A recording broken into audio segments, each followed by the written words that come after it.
Dobrodošli v Čorči po Ištali. Danes bo štala spet malo drugačna, ne bo treninga z utežmi, ne bo vaj z lastno težo, bojo pa boksarske kombinacije oziroma udarci, ki jih lahko delate intervalno in tako bomo naredili intervalen trening na vreči. Tisti, ki imate doma vrečo, pa ne veste, kva bi z njo delali in se gor prah nabira, vam bomo zdaj pokazali par odličnih kombinacij in kako se lahko pri temu zelo dobro zmatrate. Okay?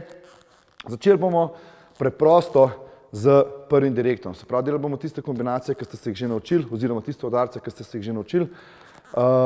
In kot prvo se valjda ogrejte. Jaz sem se že ogrel, imam tudi eno majčkeno poškodbo, tako da ne bom mogel danes ne vem kva pretiravati. Ogrejte se, pol pa začnete lepo ogrevati se tudi na vreči, tako da začnete delati udarce počas in pravilno v vrečo. Prvi direkt, se pravi, hop, hop, počas, hop, da se roka uleže v vrečo in da je tehnika pravilna. Da ne boste udarjali s zadnjim členkom, ampak s prvim dvema. Tako da gremo pa še na drugi direkt. Isto poskrbite, da bo udarc pravilen.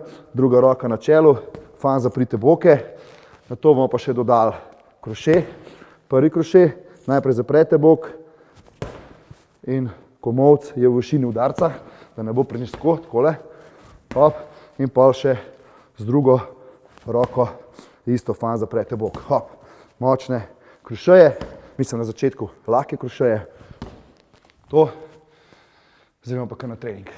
Ok, trening izgleda tako, da boste pravilno, ampak zelo hitro delali udarce v vrečo in tudi močne udarce. 30 sekund bomo začeli s prvim direktom, 30 sekund prvi in drugi direkt, se pravi 30 sekund boste delali prvi in drugi direkt, 30 sekund boste delali prvi kroše in 30 sekund boste delali prvi in drugi kroše. Okay?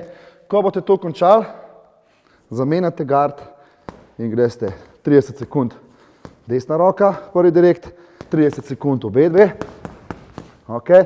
In 30 sekund prvi kroše oziroma desni kroše in 30 sekund prvi in drugi kroše. To pomeni, da boste vse skupaj delali približno 4 minute, če sem jaz to prav zračunal.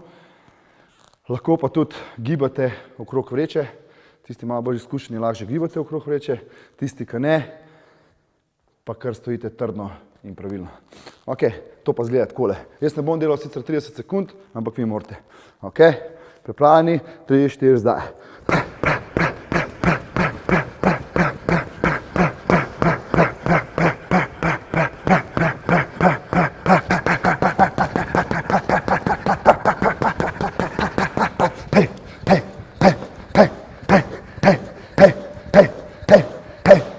In oba dva, lahko tudi hitrej. Jaz sicer ne moram vam dobro pokazati, ker imam malo poškodovan biceps. Ko končate v prvem gardu, še v drugem. Po eni seriji naredite minuten odmor in to lahko ponovite 3 do 4 do 5 krat. Ne pa pozabiti na konc stretchinga. Narediti. Ok? O stretchingu bo pa še veliko povedal. Čau.